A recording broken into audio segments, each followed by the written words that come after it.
Assalamualaikum warahmatullahi wabarakatuh. Perkenalkan, saya Mekar Zaini Radia SSCMF, salah seorang dosen program studi pendidikan profesi bidan Fakultas Ilmu Kesehatan Universitas Sumatera Barat. Sebagai dosen, saya telah melakukan kewajiban dosen Tridharma perguruan tinggi, salah satunya adalah bidang pengajaran. Pada kesempatan kali ini, saya akan memaparkan salah satu mata kuliah yang saya ampu, yaitu asuhan kebidanan pada kehamilan. Mata kuliah ini merupakan salah satu mata kuliah wajib pada program studi pendidikan profesi bidan yang berada pada semester ketiga. Mata kuliah ini memiliki beban sebanyak 6 SKS, 3 SKS teori, dan 3 SKS praktek. Mata kuliah ini memberikan kemampuan kepada mahasiswa untuk melaksanakan asuhan kebidanan pada ibu hamil normal.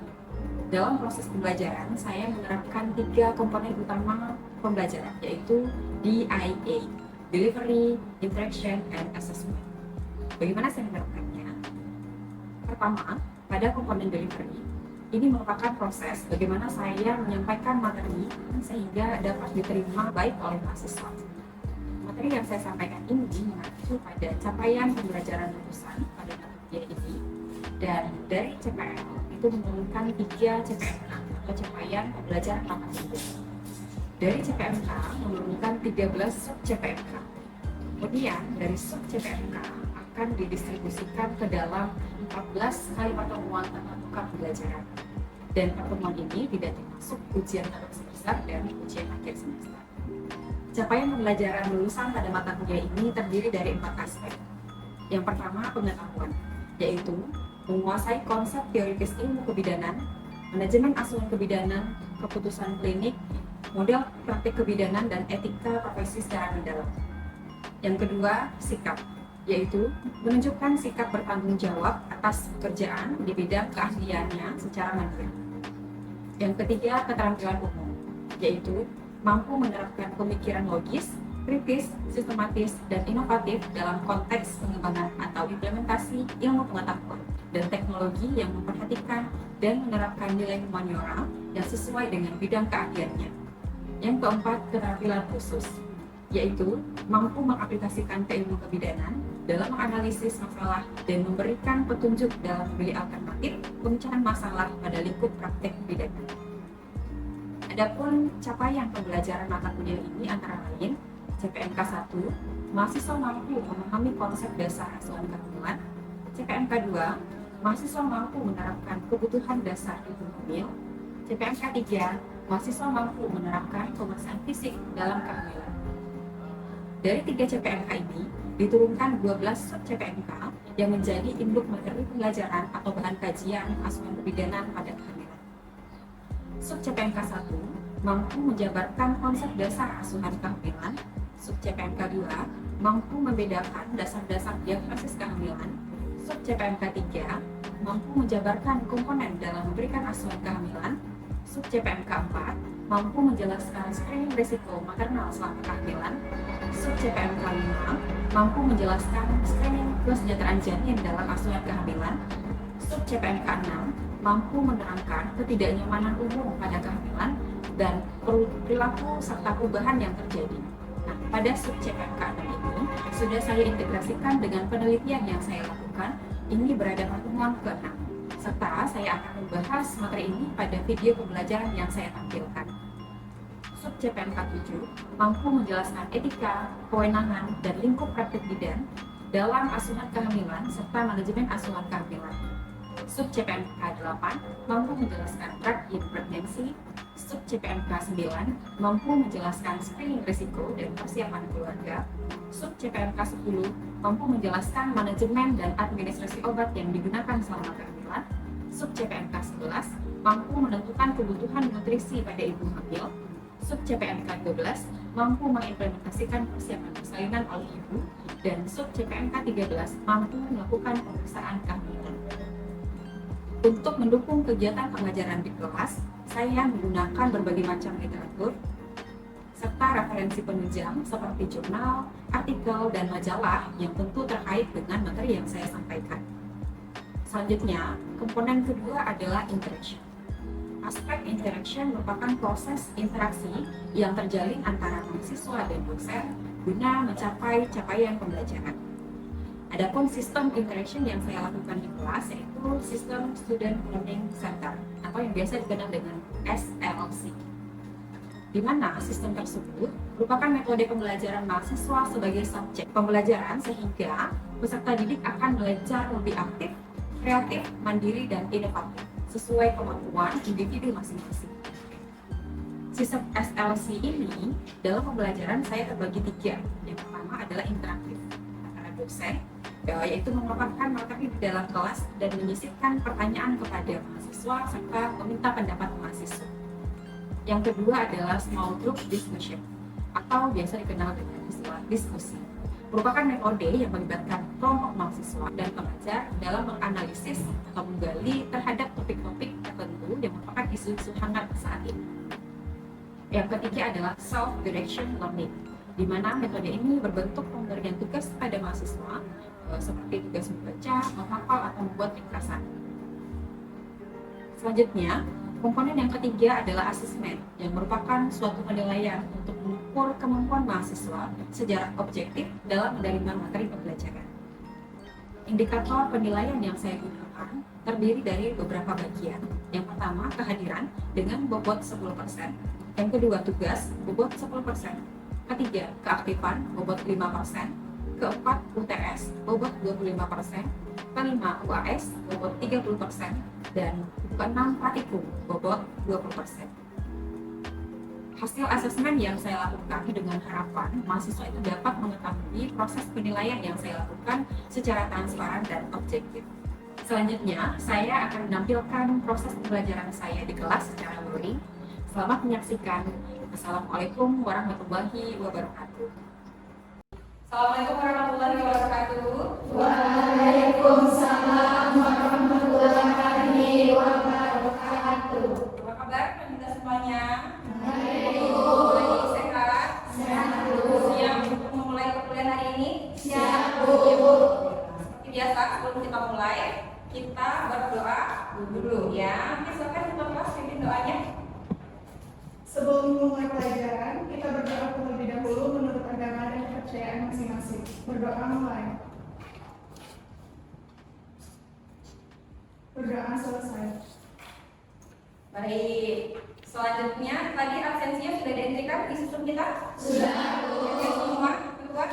Hadir. Lengkap ya? Lengkap. Oke, jadi hari ini kita akan melanjutkan perkuliahan kita, pertemuannya ya. Tapi sebelum kita lanjut, Ibu mau review dulu mata kuliah sebelumnya. Masih ingat nggak? Sebelumnya kita belajar apa? Ya, silakan Menteri. Penilaian kesejahteraan janin. Penilaian kesejahteraan janin. Ada dibaca materinya? Ada? Ada? Sesuai referensi yang sudah diberikan ya? Oke, penilaian kita sudah membahas mengenai penilaian kesejahteraan janin. Ibu mau tanya deh, apa saja indikator untuk menilai kesejahteraan janin? Oke, silakan Ila. Penilaian penerapan pada janin ada 5 macam, yaitu kita akan memeriksa DJJ, terus ada pergerakan janin, pergerakan nafas janin, batas otot pada janin, dan air tutupan. Oke, terima kasih, bagus sekali. Selanjutnya, apa ya? Kapan pertama kali Ibu merasakan gerakan janin? Ayo, oke, silakan, Siti. Untuk ibu yang lebih parah merasakan gerakan janin pada kehamilan usianya yang ke-20 minggu.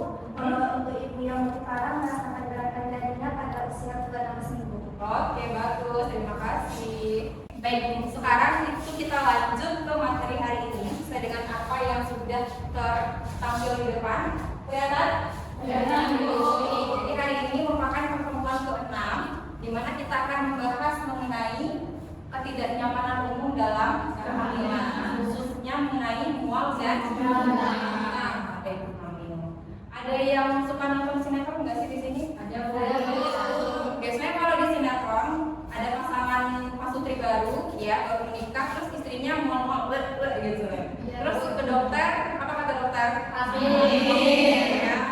Jadi memang kondisi mual-mual tadi ini sudah menjadi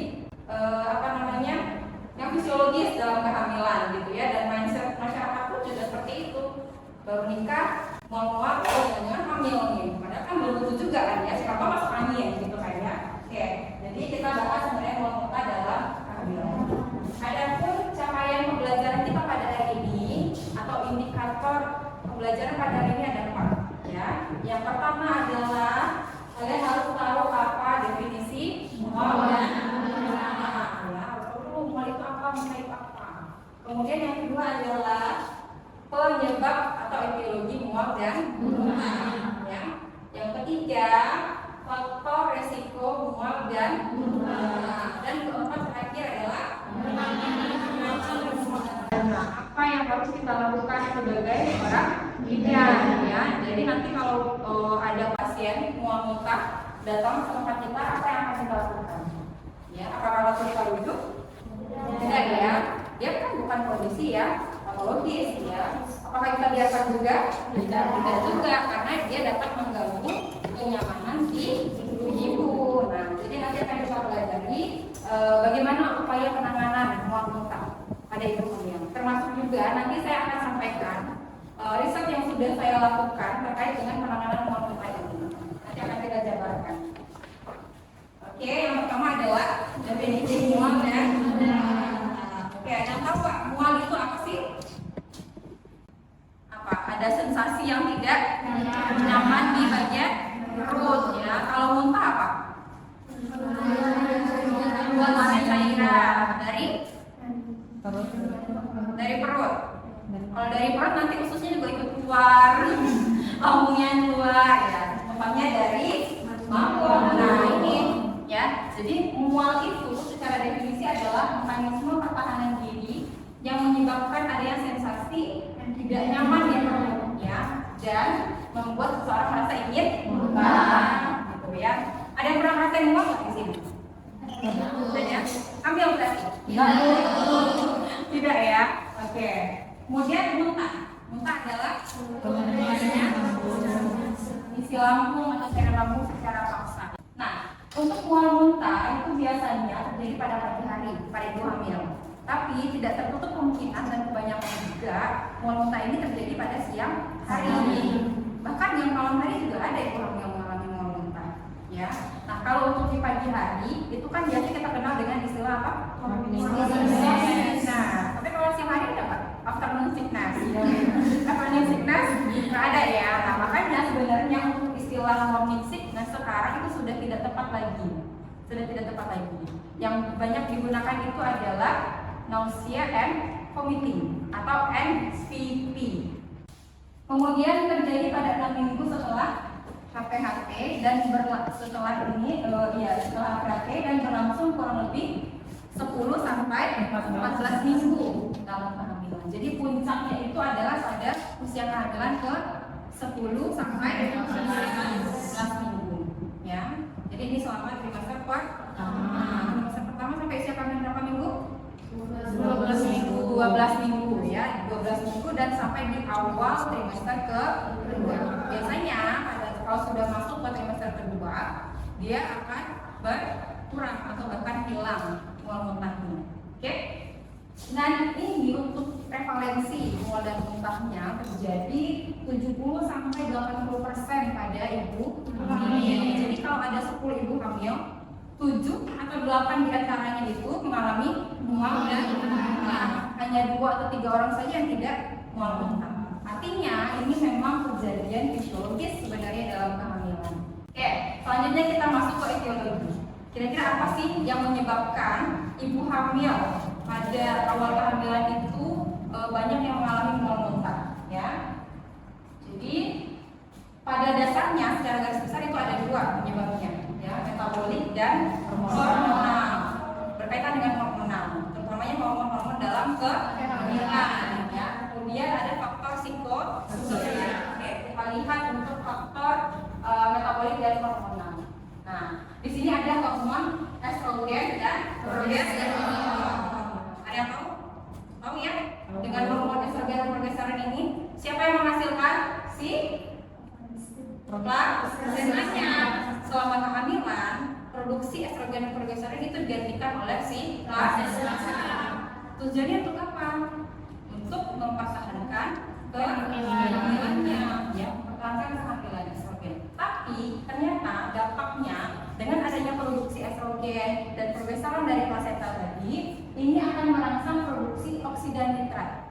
Nama zatnya di dalam tubuh. Nah, si oksida ini akan melemahkan atau melemaskan otot polos, ya, otot polos yang ada di saluran gastrointestinal atau saluran pencernaan. Oke. Nah, dengan adanya melemahnya otot polos tadi, maka ini akan memperlambat waktu transit lambung dan pengosongan lambung. Nah, dengan adanya waktu pengosongan lambung yang lambat itu, maka ini terjadilah peningkatan mual dan itu. Maka lagi yang pertama terkait dengan hormonal, ya. Kemudian yang kedua, hormon ACD-nya meningkat. Siapa yang memproduksi ACD? Plasenta. Tepatnya puncaknya pada usia kehamilan 12 sampai 14 minggu ini memproduksi si ACD. Puncak kadar tertinggi ACD diproduksi, gitu ya. Nah, dengan adanya peningkatan ACD tadi, ternyata dia juga punya efek terhadap saluran gastrointestinal lagi. Berefek juga terhadap pengosongan lambung dan peningkatan mual dan muntah, ya. Kemudian juga ada namanya E2 atau PGE2. Itu adalah prostaglandin. Nah, prostaglandin ini ternyata juga diproduksi oleh si plasenta si janin. Nah, plasenta ini juga punya efek untuk si otot lambung tadi. Dia akan melemas juga atau akan relaksasi juga dia, gitu ya. Dan kemudian juga plasenta memproduksi namanya hormon leptin. Pernah dengar nggak leptin? Hormon serum leptin. Jadi si leptin ini hormon yang dihasilkan oleh jaringan lemak, ya, jaringan lemak. Dia sebagai indikator untuk penyimbangan berat badan kita. Nah, leptin ketika dia meningkat, maka dia akan menekan nafsu makan atau menunda lapar. Makanya kalau seandainya ada orang yang merasa kenyang ini artinya itu leptinnya meningkat. Nah, kalau merasa kenyang tapi ternyata lambungnya kosong, nah ini kan juga berbahaya. Ini juga dapat menurunkan nafsu makan. Kalau orang kenyang kan nggak mau makan, ya. Kalau orang kenyang kan nggak nafsu makan jadinya, nafsu makannya turun, ya otomatis makanan tidak ada masuk ke dalam lambungnya. Makanya akan merasa mual dan seperti itu. Nah, kemudian faktor yang kedua tadi ada psikososial.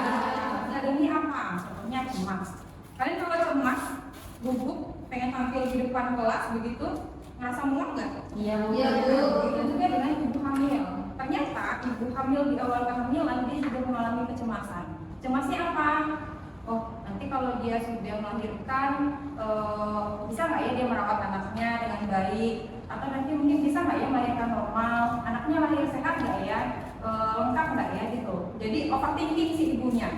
Nah, jadi dari kecemasan ini tanpa disadari ternyata juga berpengaruh terhadap psikisnya, ya, berpengaruh terhadap kondisi mual dan muntah. Ya, atau juga ada ibu hamil yang kehamilan tidak diinginkan. Nah, kehamilan tidak diinginkan, menurut hasil penelitian, ternyata ada banyak ibu hamil yang mengalami mual muntah itu, banyak ibu hamil yang kehamilan itu tidak direncanakan dan tidak diinginkan. Rata-rata seperti itu. Jadi ini juga dikaitkan dengan kondisi mual dan muntah, ya. Oke, selanjutnya yang ketiga adalah faktor resiko mual dan muntah. Jadi faktor risiko ini artinya bukan penyebab pasti dari mual dan muntah. Karena sampai saat ini penyebab pasti mual muntah itu belum diketahui juga, ya. Jadi faktor risiko artinya adalah dari sekian banyak ibu hamil yang mengalami mual muntah, kondisi ini akan berpengaruh atau akan mengacu ke kondisi mual dan muntahnya. Beresiko lebih tinggi untuk mengalami mual muntahnya. Misal pada wanita muda dan preemie, ya. Jadi dari sekian banyak ibu hamil yang mual muntah, ternyata yang banyak itu adalah ibu yang wanita muda, usia muda, ibu yang preemie. Ternyata dari data hasil penelitian yang didapatkan, ibu yang mengalami obesitas kebanyakan dia akan mengalami mual muntah. Tapi ini bukan sebuah kepastian, ya, bukan oh ibunya obesitas pasti dia akan mual muntah nanti, tidak, bukan. Artinya dia punya peningkatan faktor resiko untuk mengalami mual dan muntah dibandingkan dengan ibu yang tidak obes. Nah, selanjutnya ini kehamilan ganda juga. Kira-kira kenapa kehamilan ganda?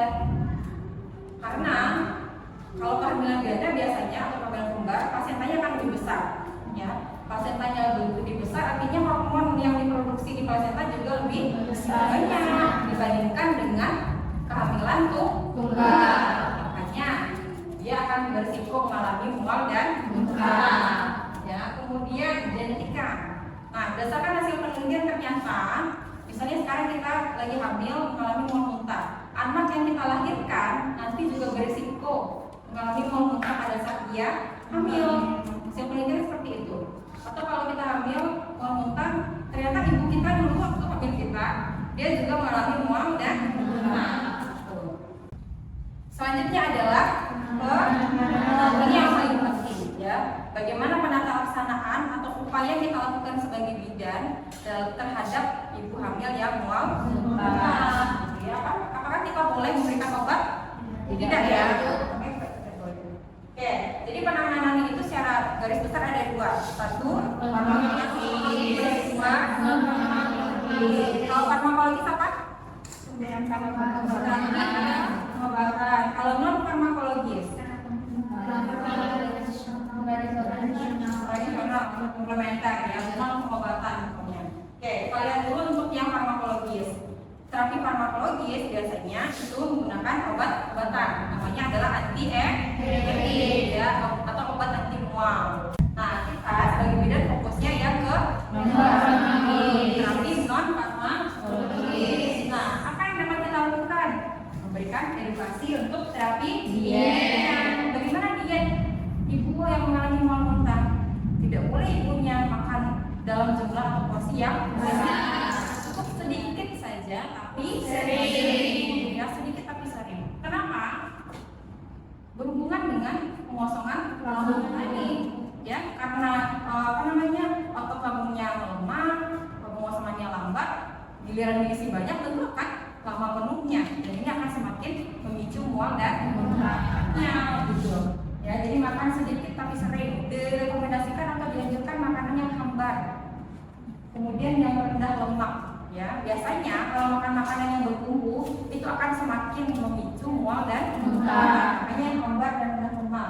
Kemudian tinggi protein. Ya, makanan yang tinggi protein di samping itu juga dibutuhkan oleh si ibunya. Ya. Kemudian konsumsi banyak cairan. Jadi dianjurkan ibunya untuk banyak minum. Takutnya kalau mual muntah terus kekurangan cairan jadinya dehidrasi. Makanya diantisipasi untuk minum banyak cairan. Kemudian yang kedua adalah aromaterapi. Nah, aromaterapi ini unik. Aromaterapi ini dapat menjadi salah satu alternatif yang kita gunakan untuk mengurangi mual muntah pada ibu hamil. Kenapa? Saya sudah melakukan penelitian, sudah meriset mengenai aromaterapi ini. Jadi pemberian aromaterapi, khususnya aromaterapi lavender, untuk mengurangi mual muntah, intensitas mual muntah pada ibu hamil. Nah, pada saat itu riset saya dari 15 orang ibu hamil yang mengalami mual muntah, nah itu saya berikan terapi aromaterapi lavender. Tentu pemberiannya sesuai dengan SOP-nya. Ya, bagaimana SOP-nya? Diberikan 2 kali sehari ya dengan cara inhalasi atau menghirup. Aromaterapi lavender itu diberikan pada kapas kemudian dihirup oleh ibunya. Dihirup rutin 2 kali sehari selama 7 hari. Nah, itu dinilai intensitas mual muntahnya. Ternyata ada penurunan intensitas mual muntahnya. Bahkan ada yang sampai hilang mual muntahnya karena pemberian aromaterapi ini. Kenapa? Nah, ternyata aromaterapi atau khususnya aromaterapi lavender itu punya efek relaksasi di otak. Ya, ketika kita mencium saraf-saraf di hidung kemudian sampai ke otak, ke sistem limbik, itu akan memberikan rasa tenang, ya, tidak cemas dan dapat mengurangi mual dan muntah. Itu khasiatnya, yang penting dilakukan begitu. Tapi sebenarnya banyak lagi terapi aroma yang lain, misalnya seperti lemon, peppermint gitu untuk mengurangi mual dan muntah. Nah, tapi berdasarkan penelitian yang saya lakukan itu cukup menakjubkan hasilnya gitu. Terjadi penurunan intensitas mual muntah yang signifikan gitu. Oke, ada pertanyaan?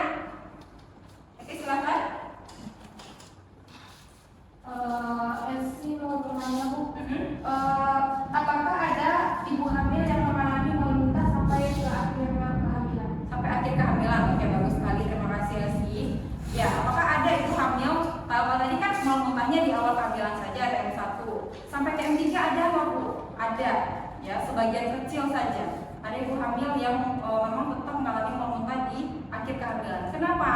Karena ternyata hormon estrogen itu kan puncak diproduksinya yang paling tinggi adalah di trimester ke-3. Nah, sebagian ibu hamil dengan tingginya kadar estrogen TM3 tadi, dia masih sensitif lambungnya atau otot gastrointestinalnya itu terhadap peningkatan produksi si estrogen. Makanya masih ada juga ibu hamil yang mual muntah. Tapi ini kondisinya kejadian tidak banyak.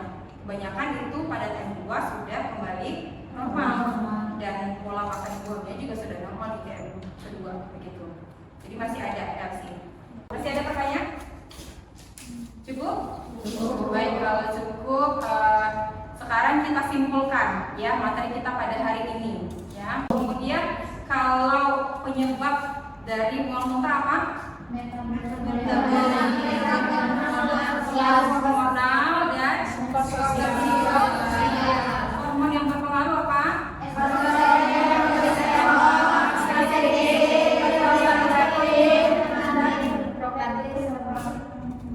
Dan prostaglandin. Nah, untuk penanganannya apa saja yang dapat dilakukan? Kemudian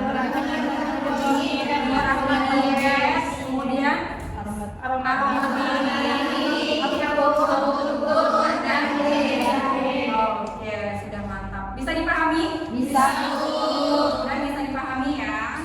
Oke, selanjutnya Ibu akan memberikan tugas untuk pertemuan minggu depan. Ya, tugasnya jadi nanti kalian silakan dibagi 4 kelompok.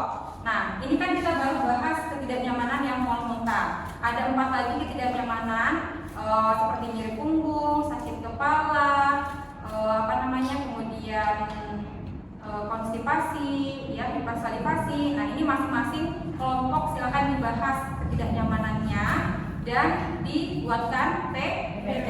Karena kita akan diskusi di minggu depan. Bisa dipahami? Bisa.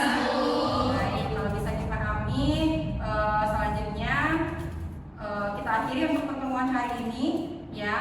Harapannya nanti silakan dibaca kembali materinya. Ada referensi yang sudah, buku referensi yang sudah Ibu share kemarin, silakan diperdalam kembali ilmunya, ya. Baik, jika tidak ada, kita akhiri untuk pertemuan hari ini. Terima kasih untuk waktunya. Banyak maaf apabila itu wal hidayah. Wassalamualaikum warahmatullahi wabarakatuh. Waalaikumsalam warahmatullahi wabarakatuh.